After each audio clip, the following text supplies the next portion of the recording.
How many times have you been told to just be more confident? I mean, it's pretty much the most common advice out there. But in this explainer, we're going to tear that whole idea apart. We're going to explore a pretty wild thought. What if that constant chase for confidence is the very thing holding you back?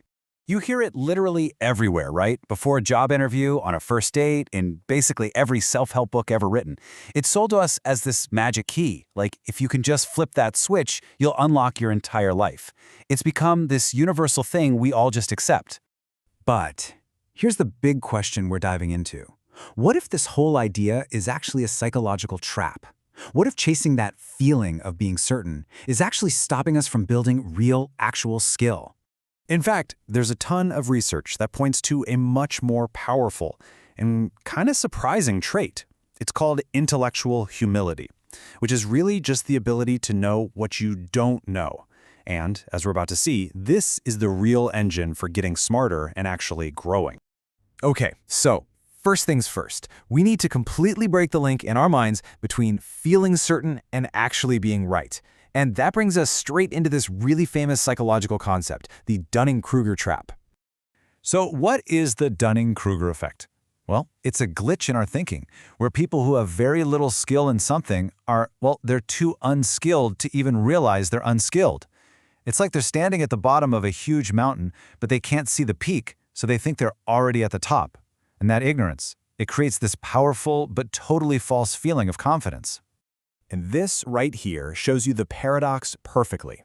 On the left, when you have low knowledge, you think you're great, you feel totally certain, your world is small, so you feel like you've mastered it. But then look at the right side. With high knowledge, you start to see the huge, complicated picture, and you realize just how much more there is to learn. And that, naturally, leads to a little more humility and, yeah, even some self-doubt. And this is so important. That feeling of self-doubt you sometimes get, it's not always a weakness. A lot of the time, it's actually a sign that your brain is firing on all cylinders, that you're seeing all the details, all the complexity. You see the true size of the mountain. In other words, it's a feature, not a bug.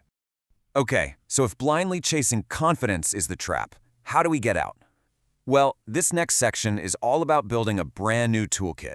It's built on two really powerful ideas that shift your focus from feeling good to actually getting good: self-efficacy and having a growth mindset. First up, self-efficacy. Now, this isn't some vague, fluffy concept. The legendary psychologist Albert Bandura came up with it, and it's very specific. It's the belief in your ability to learn something new, to do the tasks, and to reach a particular goal. It's not about who you are right now. It's about what you believe you're capable of doing. And you've got to get this difference because it changes everything. Fake confidence is all about feeling worthy in this exact moment. But self-efficacy?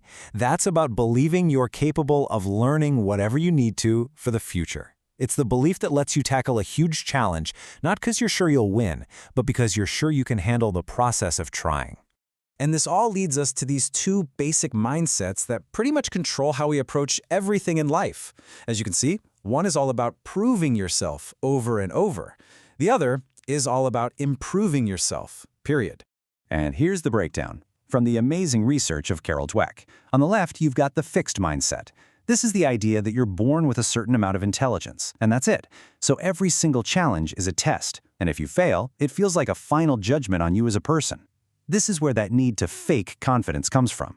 But on the right, the growth mindset sees intelligence as something that can be developed. And here, failure isn't some horrible verdict, it's just information. It's data you can use to get better. So, okay, we know the problem, this confidence trap. And we have the tools, self-efficacy and a growth mindset. But how do you actually use them to get over that one huge obstacle, the fear of failure? Well, that takes one last really powerful mental shift. And that shift, we're going to call it the Craftsperson secret. It's a super simple but really deep idea that completely changes your relationship with your work, your skills, and especially with your mistakes. It's all about separating who you are from what you do.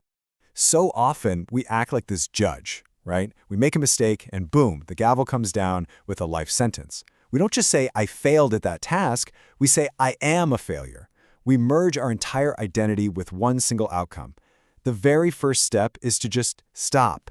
Stop being the judge. Instead, I want you to adopt this image. You are a craftsperson at a workbench. Your focus isn't on your ego or what people think or your permanent value as a human. Your entire focus is on the thing right in front of you, the work itself. You're just trying to shape it, make it a little better, and learn from the process. So what does this look like in the real world? It's this simple 4-step loop you see here. 1. You just do something. 2. A mistake happens, because they always do. 3. And this is the absolute key. You judge the action, not yourself. You don't say, I'm so stupid. You say, okay, that approach didn't work. And 4. You use that feedback to make your next try a little bit better. It's about observation, not condemnation. And when you start living this craftsperson mindset, it brings us to our final section where we can finally build a new, better definition of what confidence really is. Because true confidence, it's not about being the loudest person in the room. It's something much quieter, much deeper, and way, way stronger. So let's put it all together in a quick game plan. First, you're going to trade that vague pressure to be confident for a concrete belief in your ability to learn. That's self-efficacy. Second, you're going to use a growth mindset to see failure as just data. And third, you're going to become that craftsperson, focused on the work, not the ego. And when all those things click into place, your sense of worth becomes internal. It can't be touched by whether you win or lose on any given day. So if there is just one idea you walk away with today, let it be this. True confidence is not about getting rid of your doubt. It's about being willing to move forward and learn while you're feeling that doubt. It's the quiet strength that comes not from faking it till you make it, but from simply and humbly getting back to the workbench and doing the work.